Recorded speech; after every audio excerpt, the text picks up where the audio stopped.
Tom Rogan venait de faire un cauchemar complètement dingue. Il avait rêvé qu'il tuait son père. Une partie de son esprit comprenait à quel point c'était insensé.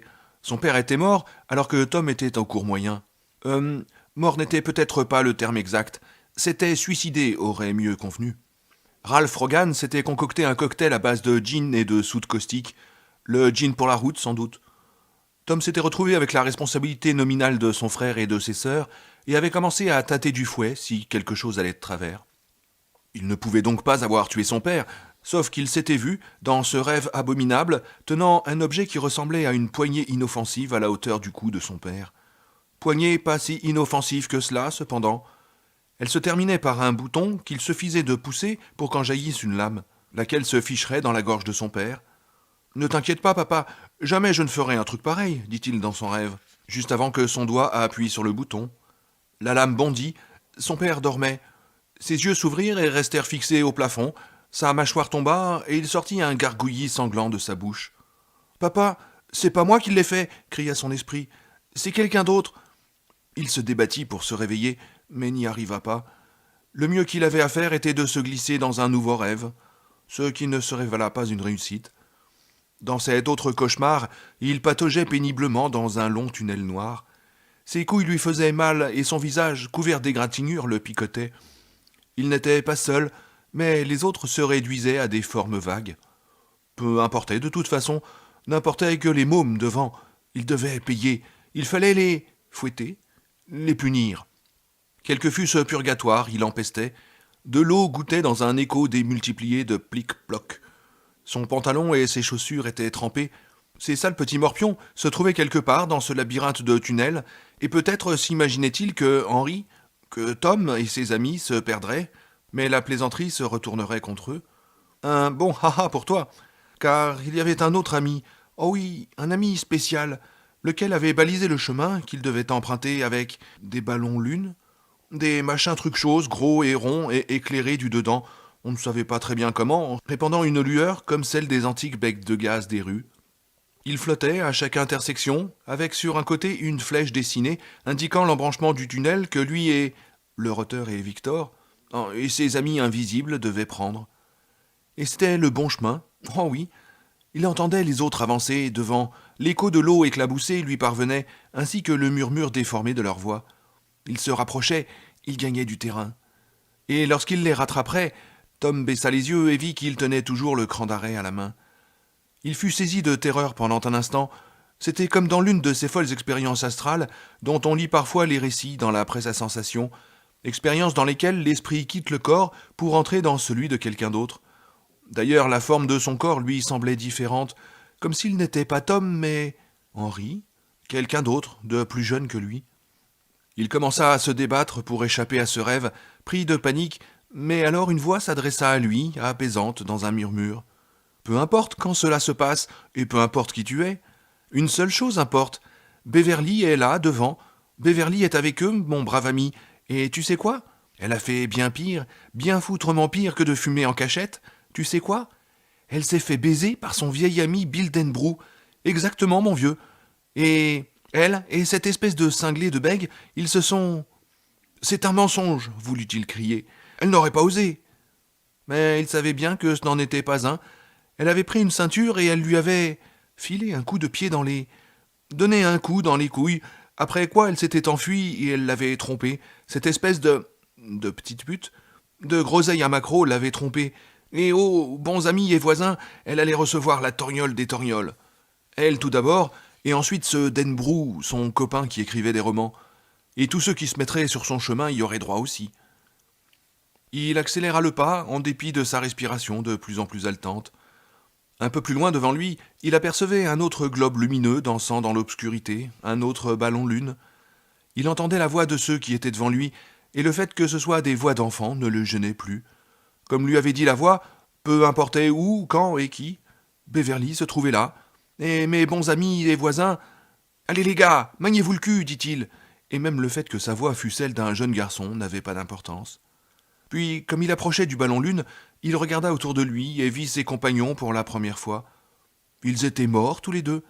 L'un n'avait pas de tête, le visage de l'autre était fendu en deux comme par une serre géante. On va aussi vite qu'on peut, Henri, répondit le garçon au visage fendu. Ses lèvres bougeaient en deux parties, mal synchronisées, grotesques. Et dans un hurlement, Tom fit alors exploser le cauchemar. Il revint à lui-même, titubant au bord de ce qui semblait être un vaste espace vide. Il se débattit pour conserver l'équilibre, le perdit et tomba sur le sol, un sol moquetté, mais la chute provoqua un terrible élancement de douleur dans son genou, et il étouffa un second cri dans le creux de son bras. « Où suis-je ? Mais, putain, où suis-je » Il se rendit compte qu'il y avait quelque part une lumière, pas très forte, mais blanche, et pendant un moment, affolé, il crut qu'il était de retour dans le cauchemar, et que la lumière était celle de l'un de ces horribles ballons. Puis il se souvint avoir laissé la porte de la salle de bain entr'ouverte, le tube fluo allumé. Pratique habituelle chez lui quand il dormait dans un endroit inconnu, cela évitait de se cogner les genoux s'il fallait se lever la nuit pour pisser. Ce déclic remit la réalité en place. Il venait de faire un cauchemar insensé, c'était tout. Il était au Holiday Inn, à Derry, dans le Maine. Il était aux trousses de sa femme, et au milieu de ce cauchemar incohérent, il était tombé du lit. C'était absolument tout. Mais ce n'était pas qu'un simple cauchemar. Il sursauta, comme si les mots avaient été prononcés à côté de son oreille et non pas dans sa tête. Cela ne ressemblait pas à sa voix intérieure, pas du tout. C'était une voix froide, étrangère, avec cependant un pouvoir hypnotique qui faisait qu'on y croyait. Il se releva lentement, prit d'une main peu sûre un verre d'eau sur la table de nuit et le vida. Ses doigts tremblaient quand il les passa ensuite dans ses cheveux. À son chevet, la pendule de voyage indiquait 3h10. On retourne au lit, attends le matin. Mais la voix étrangère répondit. Attention, il y aura du monde le matin, trop de gens. Et puis tu pourras les battre cette fois, là, en bas. Là, en bas ? Il pensa à son cauchemar, l'eau, le plic-ploc des gouttes, l'obscurité. La lumière soudain lui parut plus brillante. Il tourna la tête, geste qu'il fut incapable d'arrêter alors qu'il n'avait pas voulu le faire. Il laissa échapper un grognement. Un ballon se trouvait attaché au bouton de porte de la salle de bain, flottant au bout d'une ficelle d'1 mètre de long. Il luisait et répandait une lumière blanche fantomatique. On aurait dit le feu follet d'un marais, flottant rêveusement entre des arbres d'où pendraient de grandes draperies de mousse. Une flèche d'un rouge écarlate était dessinée sur la peau gonflée du ballon. Elle indiquait la porte qui conduisait dans le corridor. « Peu importe qui je suis » fit la voix d'un ton apaisant. Tom se rendit alors compte qu'elle ne venait ni de l'intérieur de sa tête, ni d'à côté de son oreille, mais du ballon, du centre de cette étrange et délicieuse lumière blanche.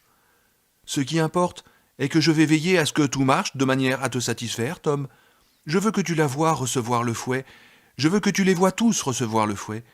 Ils se sont trouvés une fois de trop sur mon chemin, et beaucoup trop tard pour eux. C'est pourquoi il faut que tu m'écoutes, Tom. Que tu m'écoutes très attentivement. Tous ensemble, maintenant, suis la balle qui rebondit. » Tom écouta. La voix du ballon expliqua. Elle expliqua tout. Quand ce fut fait, il éclata dans un ultime éclair de lumière, et Tom entreprit de s'habiller. Audra fit aussi des cauchemars.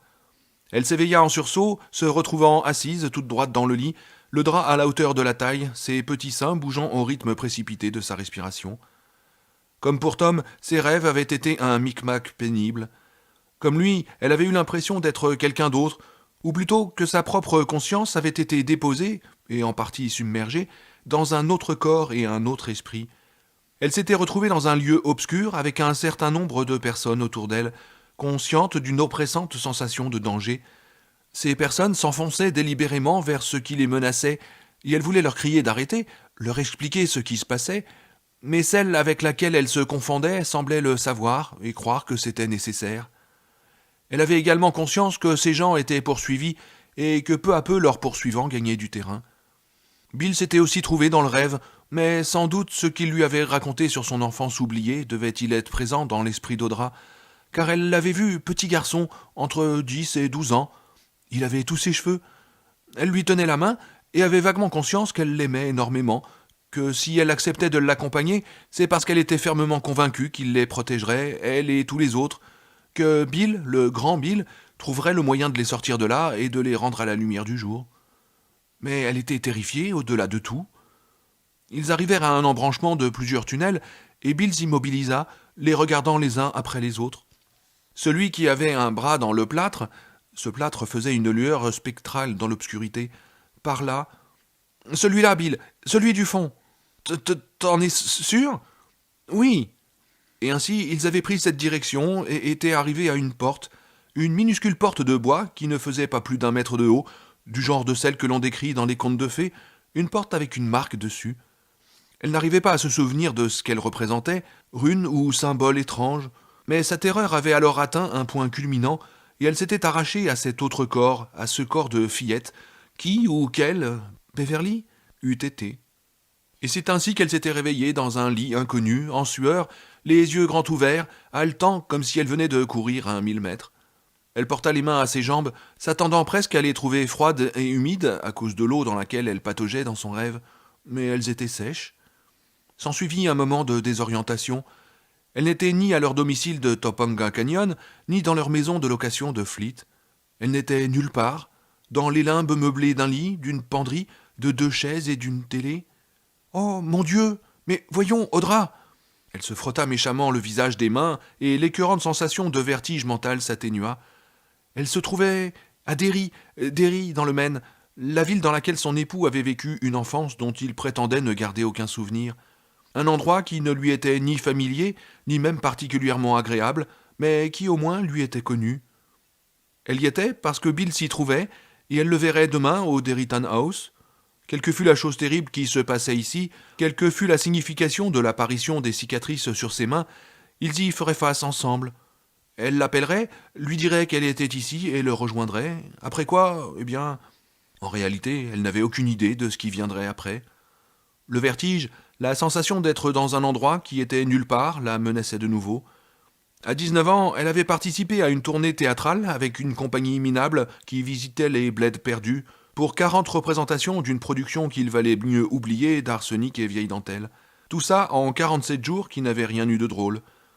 Et au milieu, dans un patelin du fin fond du Nebraska ou de l'Iowa, elle s'était ainsi réveillée en pleine nuit, désorientée jusqu'à la panique, incapable de dire dans quelle ville elle se trouvait, le jour qu'il était ou pour quelle raison elle était là et non ailleurs.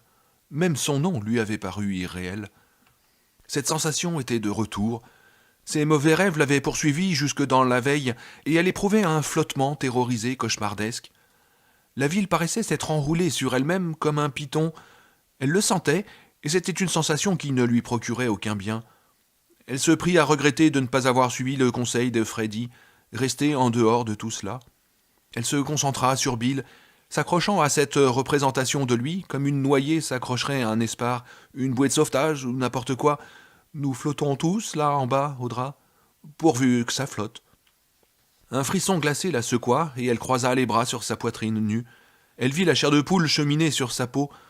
Pendant un instant, elle eut l'impression d'avoir entendu parler à voix haute, mais à l'intérieur de sa tête, comme s'il s'y trouvait une présence étrangère. « Est-ce que je suis devenue folle? Mon Dieu, est-ce que c'est ça ?»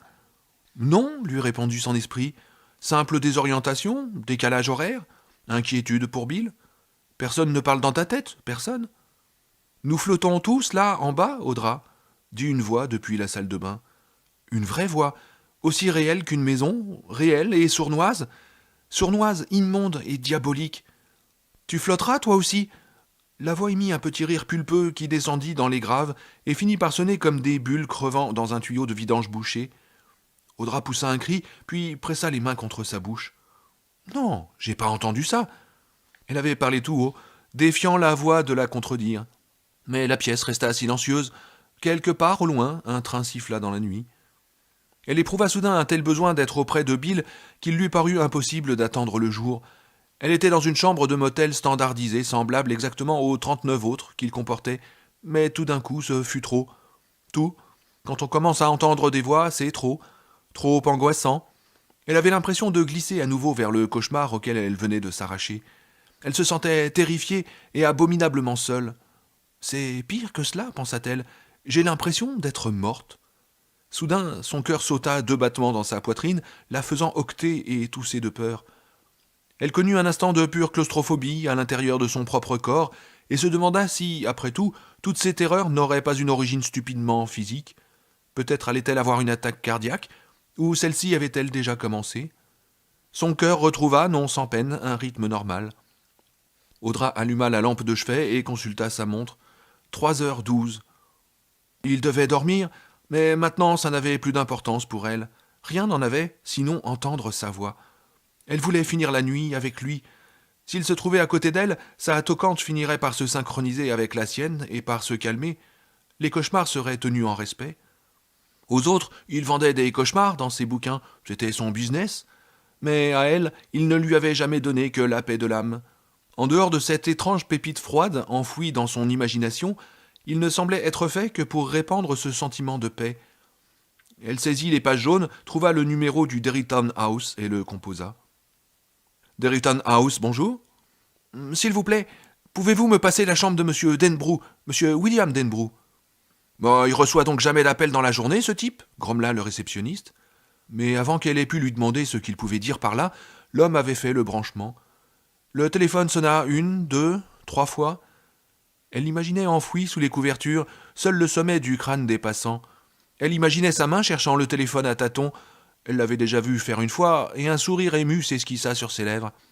Il commença à s'évanouir à la 4e sonnerie, et disparut avec la 5e et la 6e. Au milieu de la 7e, la liaison fut coupée. « Sa chambre ne répond pas, madame. »« Pas de blague, Sherlock, » dit Audra, plus effrayée et bouleversée que jamais. « Êtes-vous sûr d'avoir appelé la bonne chambre ?»« Oui, et comment ? Monsieur Denbrou vient de recevoir un appel d'une autre chambre il y a moins de 5 minutes. Je sais qu'il a répondu parce que la lumière est restée allumée 1 minute ou 2 au tableau. Sans doute s'est-il rendu dans la chambre de la personne. Et c'était quel numéro, l'autre chambre ? Je ne me souviens pas, madame. Au 6e étage, il me semble, mais... » Elle laissa retomber le combiné sur sa fourche. Une bizarre certitude l'envahit. C'était une femme. Une femme l'avait appelé, et il était allé la rejoindre. Et maintenant, Audra, qu'est-ce qu'on fait ? Elle sentait les larmes lui monter aux yeux. Elle lui piquait le nez, tandis que la boule d'un sanglot grossissait dans sa gorge.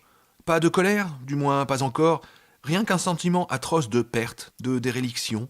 « Reprends-toi, Audra. Tu sautes un peu vite à la conclusion. On est au milieu de la nuit, tu viens de faire un cauchemar, et maintenant tu imagines Bill avec une autre femme.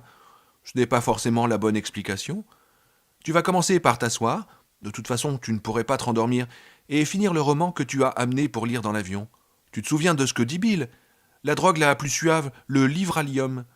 Assez déconné comme cela. Fini les fantasmes et les voix. Dorothy Sayers et Lord Peter, voilà le bon numéro. Prends ton bouquin, et t'en auras jusqu'à l'aube avec ça. » Soudain, la lumière de la salle de bain s'alluma. Elle la vit en dessous de la porte. Il y eut un cliquetis dans le loquet et la porte s'ouvrit d'elle-même. Elle ne pouvait en détacher les yeux, des yeux qui s'agrandissaient, et elle se cacha de nouveau instinctivement la poitrine. Son cœur se mit à cogner contre ses côtes et le goût amer de l'adrénaline vint lui emplir la bouche. Basse, traînante, la voix de tout à l'heure dit « Nous flottons tous, là, en bas, Audra ?» prononçant son nom dans une sorte de cri grave et prolongé. Audra, qui se termina une fois de plus en un gargouillis de bulles crevant dans une évacuation bouchée, gargouillis qui se voulait un rire. « Qui est là ?» cria-t-elle, reculant sur le lit. « Ce n'est pas mon imagination, impossible. Vous n'allez pas me dire que... » La télé s'alluma d'elle-même. Elle se tourna vivement et vit sur l'écran un clown en costume argenté avec de gros boutons orange. Il avait 2 orbites creuses et noires à la place des yeux, et quand ses lèvres maquillées s'étirèrent sur un sourire qui s'agrandissait indéfiniment, elles découvrirent des dents comme des rasoirs. Il tenait à la main une tête coupée, dégoulinante de sang. On ne lui voyait que le blanc des yeux et la bouche pendait, béante, mais elle reconnut immédiatement Freddy Ferriston. Le clown se mit à rire et à danser. Il balançait la tête dans tous les sens, et des gouttes de sang vinrent s'écraser sur la partie interne de l'écran de télévision. Elle les entendit grésiller. Audra aurait voulu crier, mais ne réussit qu'à émettre un faible vagissement. À tâtons, elle prit la robe et le sac à main qu'elle avait posé à côté sur la chaise, fonça dans le couloir et claqua la porte derrière elle. Le visage d'un blanc de craie, elle haletait tout en enfilant sa robe par-dessus la tête, après avoir laissé tomber son sac à ses pieds. « Flotte !» fit derrière elle une voix basse et ricanante, tandis qu'un doigt froid venait caresser son talon nu. Elle émit un nouveau vagissement étouffé et s'éloigna d'un bond de la porte. Des doigts cadavériques en dépassaient, tâtonnant avec avidité, les ongles arrachés et exhibant une chair d'un blanc-violet exsangue. Il produisait comme un murmure rauque en frottant sur le poil rude de la moquette du couloir. Audra empoigna son sac par la bandoulière et courut, pieds nus, jusqu'à la porte qui fermait le couloir. Saisie d'une panique aveugle, elle n'avait maintenant qu'une pensée, trouver le Derrytown House et Bill. Peu importait qu'il fût au lit avec assez de femmes pour constituer un harem. Elle le retrouverait et l'obligerait à l'emmener loin de l'innommable chose qui hantait cette ville. Elle courut le long du trottoir jusqu'au parking, cherchant désespérément sa voiture des yeux. Paralysée, son esprit resta un moment incapable de se souvenir du véhicule qu'elle avait loué. Puis ça lui revint, une Datsun brun tabac. Elle la repéra, flottant dans le brouillard qui rampait sur le sol à la hauteur des enjoliveurs, et se dépêcha de la rejoindre. Impossible de retrouver les clés dans sa bourse. Elle se mit à farfouiller avec une panique croissante au milieu des Kleenex, produits de beauté, monnaie, lunettes de soleil et barres de chewing-gum, ne faisant qu'accroître le désordre. Elle ne remarqua pas le Breakford en piteux état, garé nez à nez avec sa Datsun, et encore moins l'homme installé derrière le volant. Elle ne remarqua pas que la portière de la Ford s'ouvrait, que l'homme en sortait. Elle tentait de se faire à l'idée qu'elle avait laissé les clés de sa voiture dans la chambre. Or, il n'était pas question d'y retourner, pas question. Ses doigts touchèrent enfin une petite pièce métallique dentelée, sous une boîte de bonbons à la menthe. Elle s'en empara avec un petit cri de triomphe. Pendant un affreux instant, elle se demanda s'il ne s'agissait pas des clés de leur rover, actuellement stationné dans le parking de la gare de Fleet, à plus de 5000 km de là. Puis elle sentit le porte-clés en plastique de la société de location. Elle introduisit d'une main tremblante la clé dans la serrure, respirant à petits coups rapides et violents, et tourna. À cet instant-là, une main s'abattit sur son épaule et elle hurla. Elle hurla cette fois-ci de toutes ses forces. Quelque part, un chien aboya une réponse, et ce fut tout. La main, dure comme de l'acier, mordit cruellement sa chair et l'obligea à se retourner. La figure qu'elle vit s'incliner sur elle était gonflée, bosselée, les yeux luisaient. Quand ses lèvres boursouflées s'écartèrent en un sourire grotesque, elle se rendit compte que quelques-unes de ses dents de devant étaient cassées.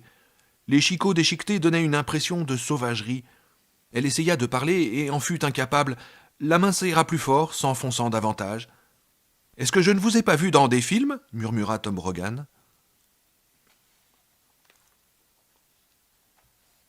Beverly et Bill s'habillèrent rapidement, sans échanger un mot, et se rendirent dans la chambre d'Eddie.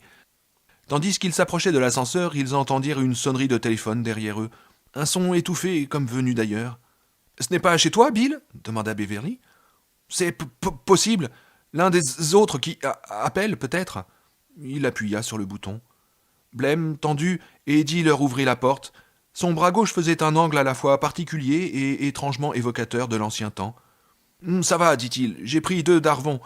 La douleur est moins forte maintenant. » Manifestement, ça n'allait pas si fort, cependant. Réduite à une ligne, ses lèvres serrées étaient violettes, sous l'effet du choc.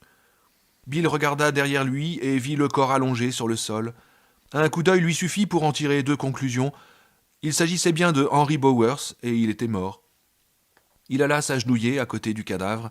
En s'enfonçant, la bouteille de Perrier avait entraîné le tissu de la chemise dans le corps. Henry avait les yeux vitreux, à demi ouverts. Un ricanement était resté figé sur sa bouche, dans laquelle se coagulait un caillot de sang.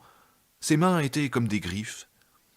Une ombre passa sur lui et Bill leva les yeux. C'était Beverly. Elle regardait le cadavre sans la moindre expression. « Il nous aura pourchassés jusqu'à la fin, » dit Bill. Elle acquiesça. « Il n'a pas l'air si vieux. Tu te rends compte, Bill ?» Ses yeux revinrent soudain vers Eddie, qui s'était assis sur le lit. Eddie, lui, avait l'air vieux et hagard. Son bras gisait sur ses genoux comme un morceau de bois mort. « Il faut appeler un médecin pour Eddie. »« Non !» firent en chœur Bill et Eddie. « Mais il est blessé, son bras. C'est comme l'autre fois, » la coupa Bill, qui se leva et la prit par les bras, la regardant droit dans les yeux. « Si nous faisons appel à l'extérieur, si nous impliquons la ville, ouais, on m'arrêterait pour meurtre, » acheva Eddie, sinistre. « Ou on nous arrête tous pour meurtre. On nous met au violon ou n'importe quoi. Alors il y aura un accident. L'un de ces accidents particuliers, comme il ne s'en produit qu'à Derry. Un des flics piquera une crise monumentale et nous tuera tous dans notre cellule. À moins que nous mourions tous de pneumaïne ou que nous ne décidions de nous pendre dans notre cellule. » Eddie, c'est absurde, c'est... Crois-tu ? Hein, souviens-toi, nous sommes à Derry. Mais nous sommes des adultes maintenant, reprit Beverly. Tu ne crois tout de même pas. Enfin, je veux dire, il est arrivé au milieu de la nuit et il t'a attaqué. Et avec quoi ? Demanda Bill. Où est le couteau ? Elle regarda autour d'elle, ne vit rien, et se mit à genoux pour inspecter le dessous du lit. Ne te donne pas cette peine, lui dit Eddie, toujours sur le même ton, faible et tendu. J'ai claqué la porte sur son bras quand il a essayé de me larder. Il a laissé tomber le poignard que j'ai envoyé valser d'un coup de pied sous la télé. Il a disparu maintenant, j'ai déjà regardé. Appelle les autres, Beverly. Je crois que je vais pouvoir mettre une attelle au bras d'Eddie. Elle le regarda pendant un long moment, puis ses yeux se portèrent de nouveau sur le cadavre.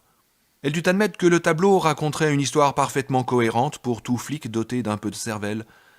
On aurait dit qu'un cyclone venait de dévaster la chambre. Eddie avait le bras cassé et un homme gisait, mort. Il s'agissait d'un cas très clair de légitime défense contre un maraudeur nocturne. Puis elle se souvint de M. Ross se levant, refermant son journal et rentrant chez lui, tout simplement. Si nous faisons appel à l'extérieur, si nous impliquons la ville. Du coup, lui revint un souvenir de Bill, enfant. Le visage blême, l'air à demi fou. Bill qui disait « Derry, c'est ça. Vous me comprenez ? Où qu'on aille, quand ça nous retrouve, ils ne voient rien, ils n'entendent rien, ils ne savent rien. Vous voyez pas comment ça marche ? Il n'y a qu'une chose à faire, terminer ce qu'on a commencé. » Maintenant, tandis qu'elle regardait le cadavre de Henry, elle pensait « Ils disent tous les deux que nous allons redevenir des fantômes, que ça va recommencer, tout. Gosse, je pouvais l'accepter, parce que les gosses sont presque des fantômes, mais... » « En êtes-vous sûr ? Demanda-t-elle désespérément. « En es-tu sûr, Bill ?» Il s'était assis sur le lit à côté d'Eddie et lui manipulait délicatement le bras. « Tu ne l'es pas encore, après tout ce qui est arrivé aujourd'hui ?»« Oui, tout ce qui était arrivé. La fin macabre de leur réunion, la ravissante vieille dame qui s'était transformée en horrible sorcière sous ses yeux, la série d'histoires dans la bibliothèque et tous les phénomènes qui les avaient accompagnés, tout cela. Et cependant, son esprit lui criait désespérément d'arrêter tout ça tout de suite, car sinon il finirait à tout coup la nuit par une descente dans les friches pour y trouver une certaine station de pompage. Et... « Je ne sais pas, dit-elle, je ne sais pas. Même après tout ce qui s'est passé, il me semble que nous pourrions appeler la police, peut-être ?»« Ah, appelle les autres, répéta-t-il. Nous verrons ce qu'ils en pensent. »« D'accord. » Elle appela tout d'abord Richie, puis Ben. Tous deux acceptèrent aussitôt de venir. Aucun ne demanda ce qui s'était passé.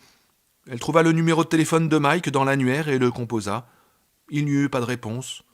Elle laissa sonner une douzaine de coups et raccrocha. « Essaye la bibliothèque, dit Bill. À l'aide des baguettes rigides qui commandaient les rideaux, il avait commencé à faire une paire d'attelles qu'il attacha au moyen de la ceinture du peignoir d'Eddie, renforcée du cordon de son pyjama. Avant que Beverly ait pu trouver le numéro, on frappa à la porte. Ben et Richie arrivèrent ensemble, Ben en jean, les pans de sa chemise flottant librement, Richie habillé d'un pantalon de coton gris très chic et de son haut de pyjama. Il parcourut la pièce d'un regard prudent derrière ses lunettes. « Bon Dieu, Eddie, qu'est-ce que... »« Seigneur !» s'exclama Ben en voyant le cadavre sur le sol. « Silence et fermez la porte !» fit Bill d'un ton sec. Richie obtempéra sans pouvoir détacher ses yeux du corps. « C'est Henry ?» demanda-t-il. Ben fit 3 pas en direction du cadavre et s'immobilisa, comme s'il craignait encore d'être mordu. Il jeta un regard impuissant à Bill. « Raconte, dit ce dernier à Eddie. Je bégaye de plus en plus, bordel. » Eddie leur résuma ce qui s'était passé pendant que Beverly trouvait le numéro de la bibliothèque et appelait. Elle s'attendait à ce que Mike se fût endormi là-bas. Peut-être disposait-il même d'une couchette dans son bureau. Mais elle n'avait pas prévu ce qui se produisit. On décrocha le téléphone dès la 2e sonnerie, et une voix qu'elle ne connaissait pas lui dit « Allô ?»« Allô ?» répondit-elle, regardant vers les autres en leur faisant signe de se taire. « Monsieur Adlon est-il ici ?»« Qui est à l'appareil ?» demanda la voix. Elle se mouilla les lèvres. Bill l'observait intensément. Ben et Richie s'étaient tournés vers elle. Les prémices d'une véritable inquiétude commencèrent à l'agiter. « Et vous, qui êtes-vous ?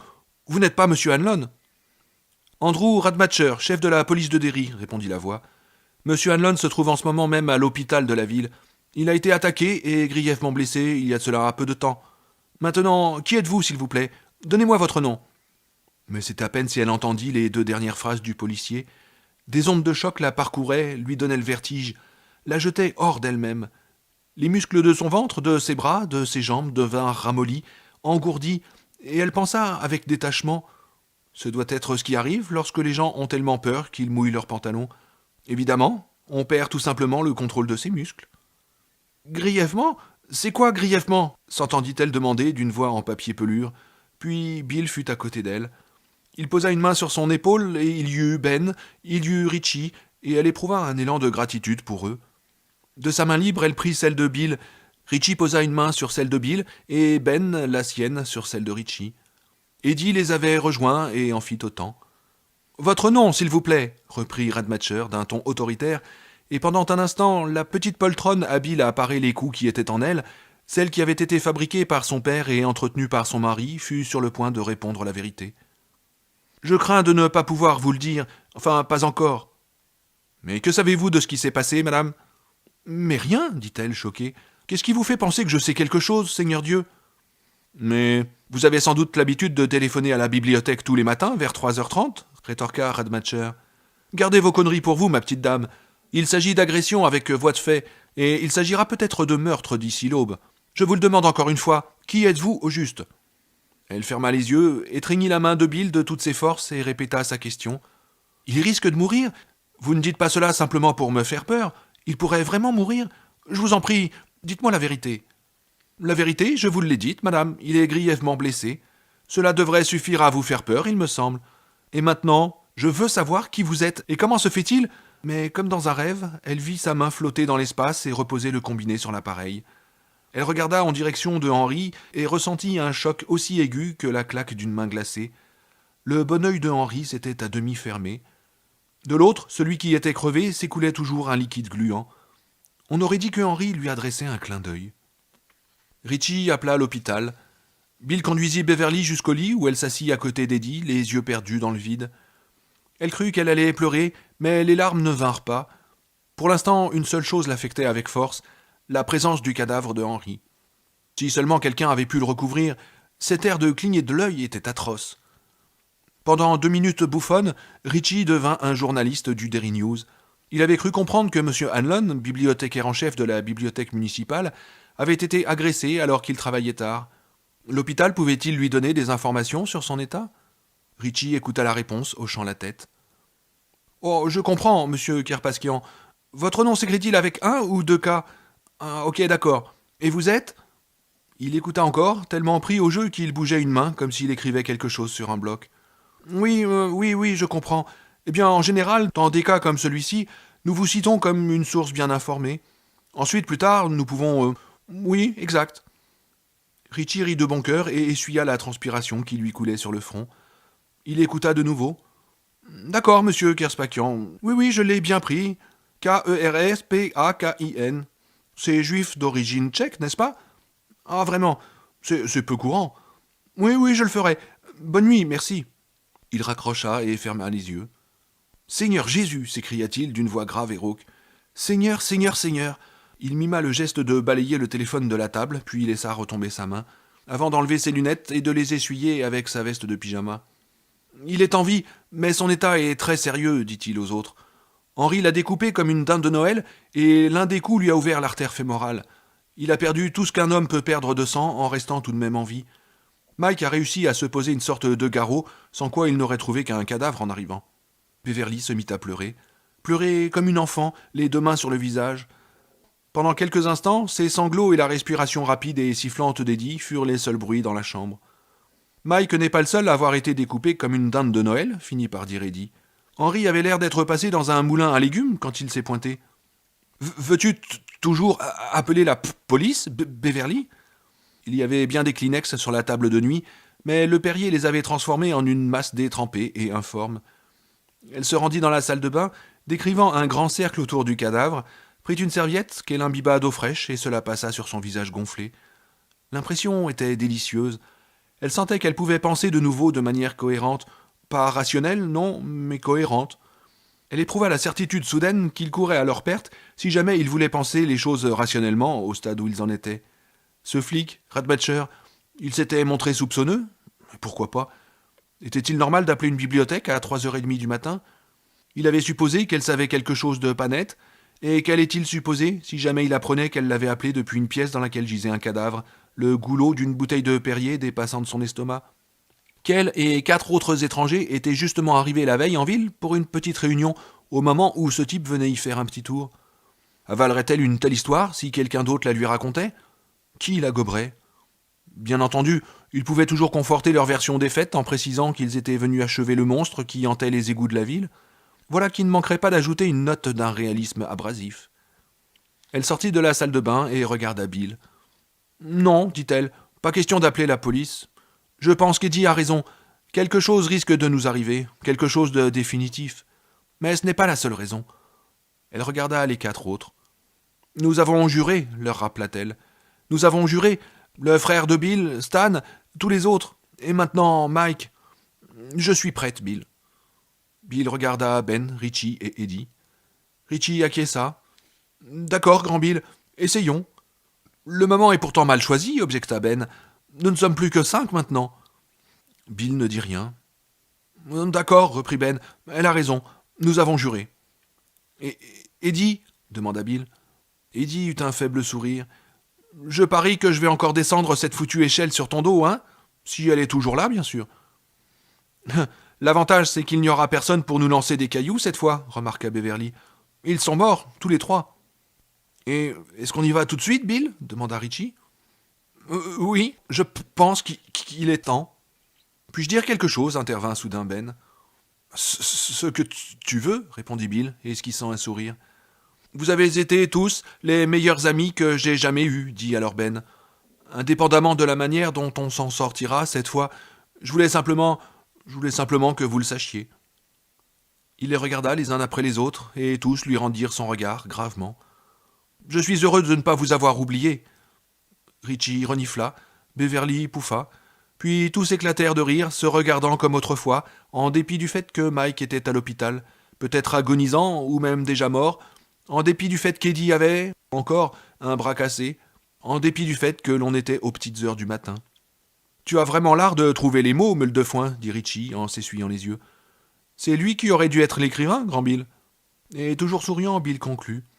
Et c'est sur cette note que... Ils prirent la limousine qu'Eddie avait empruntée. Richie conduisait. Le brouillard bas s'était épaissi, se coulant dans les rues comme de la fumée de cigarette, mais n'atteignait pas encore le haut des lampadaires encapuchonnés. Au-dessus de leur tête, les étoiles faisaient comme de brillants éclats de glace, des étoiles de printemps. Cependant, en passant la tête par la vitre, côté passager, Bill crut entendre gronder au loin un orage estival. La pluie était en route et allait venir de l'un des coins de l'horizon. Richie mit la radio et tomba sur Gene Vincent en train de chanter « Bip-bop, pouloula ». Il changea de station et obtint Rudy Holly. 3e essai, Eddie Cochran dans Summertime Blues. « J'aimerais t'aider, fiston, mais tu es trop jeune pour voter, fit une voix grave. « Oh, coupe ce truc, Richie, dit doucement Beverly. Il tendit la main, mais arrêta son geste en chemin.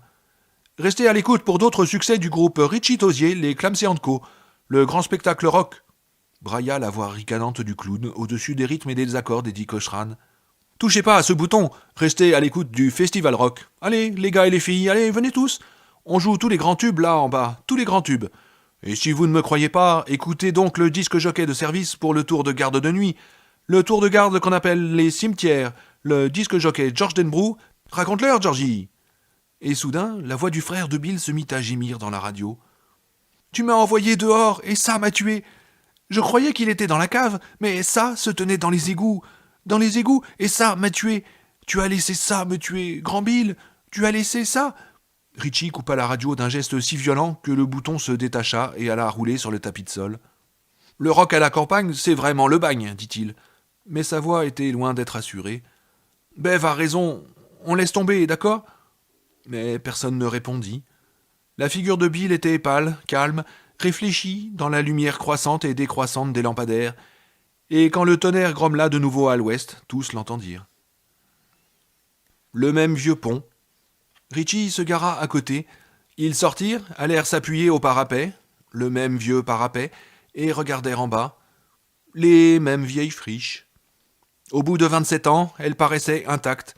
Aux yeux de Bill, la bretelle d'autoroute qui les entamait, et qui était la seule chose nouvelle, avait quelque chose d'irréel, d'aussi éphémère qu'une peinture sur sable ou un effet d'écran pendant un film. Des petits arbres minables et des buissons tordus brillaient vaguement dans les chevaux du brouillard, et Bill songea. Sans doute est-ce ce que l'on entend lorsque l'on parle de la persistance de la mémoire. Cela, ou quelque chose de semblable, quelque chose que l'on voit au bon moment et sous le bon angle, des images qui propulsent les émotions comme un turbocompresseur. Quelque chose que l'on distingue si clairement que tous les événements qui se sont produits entre-temps s'évanouissent. Si le désir est ce qui referme le cercle entre le monde et le manque, alors le cercle s'est refermé. Allons-y, dit-il en enjambant le parapet. Ils le suivirent dans la ravine, faisant rouler terre et cailloux. Quand ils arrivèrent en bas, Bill vérifia automatiquement si Silver était bien en place, ce qui le fit rire. La bicyclette était appuyée contre le mur du garage de Mike. Silver ne semblait avoir aucun rôle à jouer dans cet acte, bien que cela fût étrange vu la façon dont il l'avait retrouvé. Conduis-nous, dit-il à Ben. Ben le regarda, et Bill lut ses pensées dans son regard. Cela fait 27 ans, Bill, on croit rêver. Puis il acquiesça et les entraîna dans les taillis. Le sentier, leur sentier, avait disparu depuis longtemps sous la végétation, et ils devaient se frayer un chemin au milieu des broussailles, des ronces et d'hydrangeas sauvages si odorants qu'ils en étaient écœurants. Tout autour d'eux, premiers annonciateurs des fêtes charnelles de l'été, des grillons stridulaient paresseusement, et quelques lucioles trouaient l'obscurité. Bill songea que des enfants devaient encore jouer ici, mais ils devaient posséder leur propre chemin secret. Ils arrivèrent à l'endroit où ils avaient creusé le club souterrain, mais la clairière avait complètement disparu. Les buissons et les pins rabougris avaient reconquis tout le terrain. « Regardez » dit Ben dans un murmure en traversant la clairière, qui, dans leur souvenir, se trouvait toujours là, simplement masqué par un décor peint. Il tira sur quelque chose. C'était la porte d'acajou qu'ils avaient trouvée aux limites de la décharge, celle qui leur avait permis d'achever le toit du club. Elle avait été jetée de côté, et on aurait dit que personne ne l'avait touchée depuis 10 ou 12 ans, sinon plus. Du lierre était solidement accroché à sa surface sale. « Laisse ça tranquille, meule de foin, murmura Richie. C'est vieux. Conduis-nous là-bas, Ben, répéta simplement Bill derrière eux. Ils rejoignirent donc la Kenduskeag en le suivant, en prenant à gauche de la clairière qui n'existait plus. Le bruit de l'eau devenait de plus en plus fort, mais ils faillirent une fois de plus tomber dans la rivière avant de la voir. La végétation croissait de manière follement enchevêtrée jusque sur ses bords. La berge céda sous les bottes de cow-boy de Ben, et Bill le rattrapa par la peau du cou. « Merci, dit Ben. Des nada. Autrefois, tu m'aurais entraîné avec toi. C'est par là ?» Ben acquiesça et les conduisit le long de la rive, disparaissant sous les plantes, luttant pour se frayer un chemin dans le fouillis de ronces et de buissons, non sans se dire que c'était infiniment plus facile lorsque l'on mesurait moins d'1,50 m et que l'on pouvait passer sous presque toutes les choses inextricables, celles que l'on avait dans la tête comme celles qui bouchaient le chemin, en se baissant avec nonchalance. Au fond, tout changeait. Notre leçon d'aujourd'hui, jeunes gens, jeunes filles, sera que plus les choses changent, plus elles changent. Quiconque prétend que plus ça change, plus c'est pareil, souffre manifestement d'un important retard mental. Son pied se prit sous quelque chose et il tomba lourdement, manquant de peu de se heurter la tête au cylindre de béton de la station de pompage, presque entièrement enfoui au milieu des ronces. En se remettant debout, il se rendit compte que les épines l'avaient égratigné en une douzaine d'endroits différents. « Mettons 2 douzaines, grommela-t-il, sentant des gouttes de sang couler le long de sa joue. « Quoi » demanda Heidi. « Oh, rien » répondit-il. Il se pencha pour voir sur quoi il avait trébuché. Une racine, sans doute. Non, pas une racine. Le couvercle de la bouche d'égout. Quelqu'un l'avait poussé. Nous, évidemment, pensa Ben, il y a 27 ans. Mais il se rendit compte que c'était stupide, même avant d'avoir remarqué les traces métalliques brillantes et récentes au milieu de la rouille du couvercle. La pompe ne fonctionnait pas ce jour-là, mais tôt ou tard quelqu'un était venu la réparer et avait dû remettre le couvercle en place par la même occasion. Il se redressa et tous les 5 se rassemblèrent autour du cylindre de béton et regardèrent à l'intérieur. On entendait un bruit menu de gouttes d'eau, c'était tout. Richie avait emporté toutes les pochettes d'allumettes de la chambre d'Eddie. Il en fit flamber une entière et la jeta dedans. Ils aperçurent pendant quelques instants la paroi intérieure humide et la masse silencieuse de la pompe. Rien d'autre. « Elle est peut-être en panne depuis longtemps » remarqua Richie, mal à l'aise. « C'est arrivé récemment » le coupa Ben. « Depuis les dernières pluies. » Il prit l'une des pochettes, enflamma une allumette et indiqua les traces brillantes dans le métal. « Il y a quelque chose en dessous » dit Bill, comme Ben éteignait l'allumette. « Quoi ?»« Peut pas le dire. On aurait dit une sangle. Aidez-moi à le retourner. » Les 3 hommes valides retournèrent le couvercle comme une pièce géante. Cette fois-ci, c'est Beverly qui craqua l'allumette, et Ben ramassa prudemment le sac qui s'était trouvé pris sous le lourd cercle de métal. Il le souleva par sa bandoulière. Beverly commença à secouer l'allumette pour l'éteindre et regarda Bill. Elle se pétrifia. Il fallut que la flamme vînt lui lécher le bout des doigts pour qu'elle lâchât l'allumette avec un petit cri. Bill, qu'est-ce qu'il y a? Qu'est-ce qui ne va pas? Les yeux de Bill lui brûlaient. Il n'arrivait pas à les détacher de cette bourse de cuir éraillée avec sa longue bandoulière. Il se souvint brusquement du titre de la chanson qui passait dans l'arrière-boutique du magasin où il la lui avait achetée. Sausalito Summer Nights. C'était une bizarrerie archi-démente. Il n'avait plus une goutte de salive dans la bouche, et sa langue, son palais et l'intérieur de ses joues étaient aussi lisses et secs que du chrome. Il entendait les grillons, voyait les lucioles et sentait de profondes ténèbres vertes s'accumuler de manière incontrôlée autour de lui, et il se dit « C'est encore un tour, encore une autre illusion, elle est en Angleterre, et c'est un petit tour minable parce que ça a peur, oh oui. Ça n'est peut-être plus aussi sûr de lui que quand ça nous a appelés. Et vraiment, Bill, soyons sérieux. Combien crois-tu qu'il existe de bourses de cuir avec une longue bandoulière de ce type dans le monde? 1 million? 10 millions? Probablement davantage. Mais seulement une, comme celle-ci. Il l'avait achetée dans une maroquinerie de Burkbank pendant que la radio diffusait Sausalito Summer Nights dans l'arrière-boutique. Bill? Beverly avait posé la main sur son épaule et le secouait, loin, à 27 lieues sous la mer. Quel était donc le nom du groupe qui chantait Sausalito Summer Nights? Richie devait le savoir. Je sais, dit Bill, avec un sourire adressé à Richie qui le regardait, les yeux écarquillés, l'air effrayé. Il s'appelait Diesel. Ça, c'est de la mémoire, non? Il n'avait pas bégayé. Qu'est-ce qui cloche, Bill? Murmura Richie. Bill poussa un hurlement, arracha les allumettes à Beverly, en alluma une et arracha le sac à Ben. Mais Bill, au nom du ciel! Il ouvrit la bourse et la renversa. Ce qui en tomba révélait tellement Audra qu'il resta quelques instants trop désorienté pour crier encore. Parmi les Kleenex, les plaques de chewing-gum et les produits de maquillage, il vit une petite boîte de bonbons à la menthe et le poudrier d'orfèvrerie que lui avait offert Freddie Firestone lorsqu'ils avaient signé pour le film. « Ma femme, elle là-dedans !» dit-il en se mettant à genoux pour remettre les objets dans le sac. Sans s'en rendre compte, il chassa de devant ses yeux des cheveux qu'il n'avait plus depuis longtemps. « Ta femme? Audra ?» Les yeux agrandis, Beverly paraissait sonner sous le choc. « C'est son sac, c'est ses affaires. »« Seigneur Jésus, Bill, marmonna Richie, mais c'est impossible. Tu sais que... » Il venait de trouver son portefeuille en croco. Il l'ouvrit et le leur tendit. Richie alluma une nouvelle allumette et contempla un visage qu'il avait vu dans une demi-douzaine de films. La photo d'identité d'Audra, sur son permis de conduire, était moins flatteuse, mais parfaitement convaincante. Mais Henri est mort, Vic aussi, et le roteur. Alors qui? Il se leva, les interrogea tous fébrilement du regard. Qui l'a? Ben posa une main sur l'épaule de Bill. Autant descendre et aller voir, non? Bill tourna la tête, comme s'il se demandait qui était Ben, puis son regard s'éclaircit. Oui, dit-il. Et Eddie, pourras-tu monter? Oh, je l'ai déjà fait une fois, alors... Bill se pencha et Eddie passa un bras autour de son cou. Ben et Richie l'aidèrent à entourer de ses jambes la taille de Bill. Et tandis que Bill, maladroitement, lançait une jambe par-dessus le rebord du cylindre, Ben vit qu'Eddie fermait les yeux très fort. Et pendant un instant, il crut entendre la plus abominable des charges de cavalerie du monde foncer au milieu des buissons.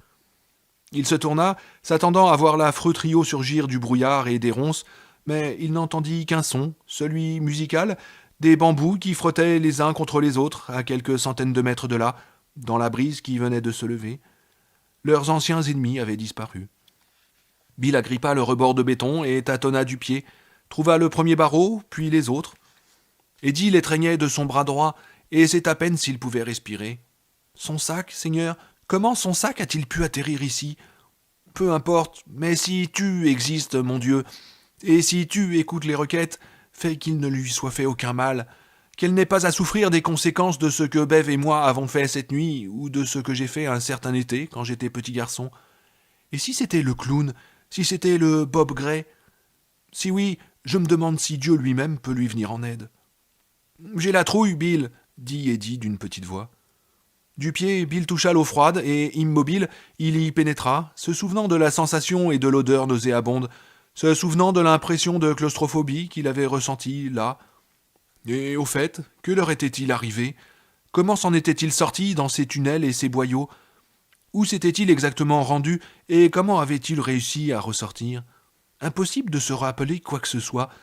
Il ne pouvait penser qu'à une chose, au drap. Moi aussi, répondit-il. Il s'accroupit avec une grimace lorsque l'eau glacée pénétra dans son pantalon et atteignit ses couilles et laissa glisser Eddie. Il se tenait dans l'eau à mi-mollet, regardant les autres qui descendaient à leur tour.